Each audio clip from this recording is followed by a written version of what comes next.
Hi friends, this is சாரி cinema பேஸ் அப்டேட்டில் ஒரு சூப்பர்வான ஒரு அப்டேட்டோட வந்திருக்குங்க. இப்போது கபாலி படத்துக்கு இணையான ஒரு ஹைப்பை க்ரியேட் பண்ணியிருக்கு கூலி அப்படின்னு சொன்னால் அதுதான் உண்மை. ஏன்னா உட்லேண்ட் தேட்டர் ஓனர் இப்போ இன்றைக்கி காலையில் ரோஹிணி சினிமாவுடைய ஓனர் எல்லாருமே அந்த கபாலி மென்ஷன் பண்ணியே தெளிவாக சொல்கிறாங்க. கபாலிக்கு பிறகு இதுதான் ஒரு உண்மையான ஹைப்பாக இருக்குது, டிக்கெட் டிமாண்ட்ஸ்லாம் பயங்கரமாக இருக்குதுன்னு சொல்கிறாங்க. அதுதான் உண்மை. ஏன்னா மலேசியாவில் first day first show ticket வந்து ஜஸ்ட் 5 நிமிஷத்தில் விற்று தீர்ந்துருக்கு. அமெரிக்காவில் இன்னும் ட்ரெய்லர் வரல, ஆடியோ லான்ச் நடக்கலாம். அதுக்குள்ளே கிட்டத்தட்ட $6 லட்சம் அது நெருங்கின்னு இருக்குது அங்கே வசூல் அப்படின்ற மாதிரி சொல்கிறாங்க. அங்கே கபாலியோட ரெக்கார்டை கூட உடச்சிடும். அதுதான் இன்றைக்கி டாப்பில் இருக்குது நம்ம தமிழ் சினிமாவில். அந்த ரெக்கார்டை இது உடச்சிடும் அப்படின்ற மாதிரி தகவல் வந்திருக்கு. வேறு லெவலில் தலைவர் இறங்கி சம்பவம் பண்ணியிருக்காங்க. இது இல்லாமல் புக் மை ஷோ, அதுதான் ரொம்ப ரொம்ப முக்கியம். புக் மை ஷோவில் இந்த படத்தோட இன்ட்ரெஸ்ட் எல்லா லாங்குவேஜும் சேர்த்து பார்த்தீங்கன்னா 2 லட்சத்தை தாண்டிடுச்சு.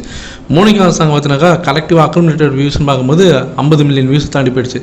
சிக்குடு வைப் சாங்காக இருக்கட்டும், மோனிகா சாங்காக இருக்கட்டும், பவர் ஹவுஸ் பாடலாக இருக்கட்டும், எல்லாமே இன்ஸ்டா ரீல்ஸில் 1 லட்சம் ரீல்ஸை தாண்டி போயின்னு இருக்குது. ஸோ தலைவர் அவருடைய ஆட்டத்தை வேறு லெவலில் இறங்கி சம்பவம் பண்ணின்னு இருக்காருங்க. இதுதான் உண்மை. நம்ம படம் முதல் முறையாக ஒரு 1000 கோடி அடிச்சதுனாக்கா அது நமக்கு ஒரு மிகப்பெரிய பெருமை. ஆனால் அதுக்கு கண்டிப்பாக வந்து இன்னும் சன் பிக்சர்ஸ் இறங்கி வேலை செய்யணும். பாலிவுட்டில் அவங்க கான்சன்ட்ரேட் பண்ணியே ஆகணும். ஸோ ஹிந்தி பெல்ட்டில் அவங்க ஹியூஜ் நம்பர் ஆஃப் ஸ்க்ரீன்ஸ் எல்லாம் ரிலீஸ் பண்ணணும்.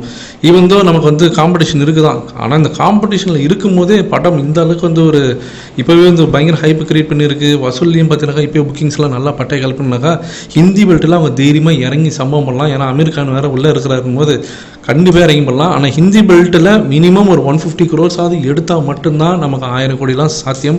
அதை சன் பிக்சர்ஸ் மனசில் வச்சு அவங்க இறங்கி சம்பவம் பண்ணணும். அதற்கான வேலைகளில் இறங்கணும், ப்ரொமோஷன் குறிப்பாக பண்ணணும். எனக்கு தெரிஞ்ச ஆடியோ லான்ச்சில் ரஜினி சார் பேசக்கூடிய அந்த விஷயங்களே ஒரு பெரிய ப்ரொமோஷனாக மாறிடும் தான் நினைக்கிறேன். ப்ளஸ் அன்றைக்கி நமக்கு ட்ரெய்லரும் ரிலீஸ் ஆகிடும். ஒன்ஸ் ட்ரெய்லர் வந்துச்சுனாக்கா அது ஒரு ஹியூஜ் ஒரு ஹைப்பை க்ரியேட் பண்ணிவிடும். ஸோ வெயிட் பண்ணி பார்ப்போம் ஃப்ரெண்ட்ஸ்.